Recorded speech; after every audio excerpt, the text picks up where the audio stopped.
So I've been waiting a large amount of time to do a Sean Connery impression, and now doesn't seem like a better time to do it. Sure, Ginny, I'm going to be reviewing some new Skyfall, and perhaps after this we can have a martini and play a game of Call of Duty. Our situation has not improved. Ginny, we have to find the Holy Grail. The name's Bond. James Bond. I'll have a martini. Shaken, not stirred.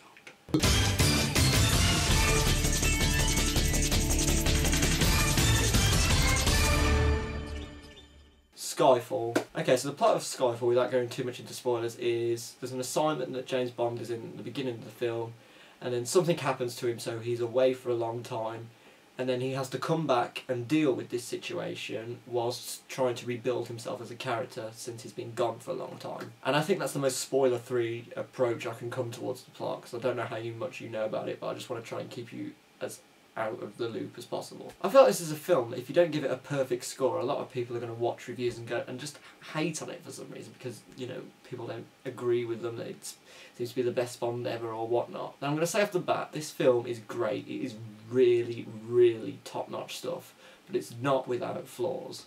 So from here, you know that my review is not going to be a perfect score, and I just want you to know that's before we go into this whole, oh, you didn't give it a perfect score.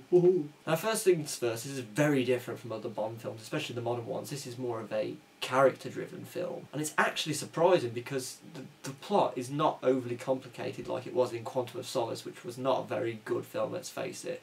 The plot is quite just stripped down in this one, and it's more of a film about character development over the course of the film rather than, you know, an overcomplicated plot. So with this we have less action than a lot of James Bond films. It actually surprised me how little action there is in this film compared to other Bond films out there. And you can tell this is to build up more character depth and make you feel more for these characters, and for the most part it actually is a useful technique. But despite this, it keeps all the Bond cliches within the film, you know, the women, the dry sense of humour, the action, etc, etc, but it is probably the most different from any Bond film I have ever seen. First of all, it has the villain, who's kind of a Nolan Batman universe type villain. He's very theatrical, and sometimes this works and sometimes it doesn't. I mean, he's a fantastic villain overall, and one of the best Bond villains I've, you know, encountered on the screen. But he is very over theatrical, and there's a lot of similarities between his character and, say, the Joker character. Like, this, not just the stuff they do, but the way they act and the way he talks to Bond and treats him. And there's a great dynamic between Bond and this villain, because it's like they're two halves. It's like they're the same character but split. Like, this is the bad side and Bond is the good side. And there's a lot to do with the character M linking these characters. So there's like this whole like triangle. There's a lot of like great character, you know, just interweaving moments. Accompanied with this like great character development that the film has, we still have, you know, top-notch action when it's on there. It's still shot and, you know, choreographed beautifully, and it's still, you know, really high-end blockbuster entertainment. But on a technical side as well, we also have a very different soundtrack. I mean, like, the soundtrack is very dynamic. It's not unlike, it's unlike a lot of other Bond films, which is quite, you know, just straightforward Bond cliched music. But this ranges in different tones, and it's actually a really, really solid soundtrack, and really adds to the film and really gives it a bit of oomph that the other Bonds didn't have with their soundtracks. Also, having Roger Deakins do the cinematography of this film is a stroke of genius. He worked on the assassination of Jesse James, which is one of my favourite films of all time, and it's just so beautiful, and some of it rubs off on this. Every shot of this film, you could freeze frame it, and it could just make, it could be a postcard.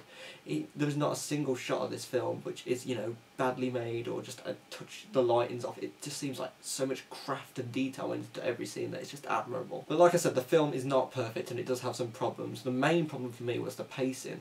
Like I said, there's not much action in this film compared to the other ones, and I'm not, that's fine.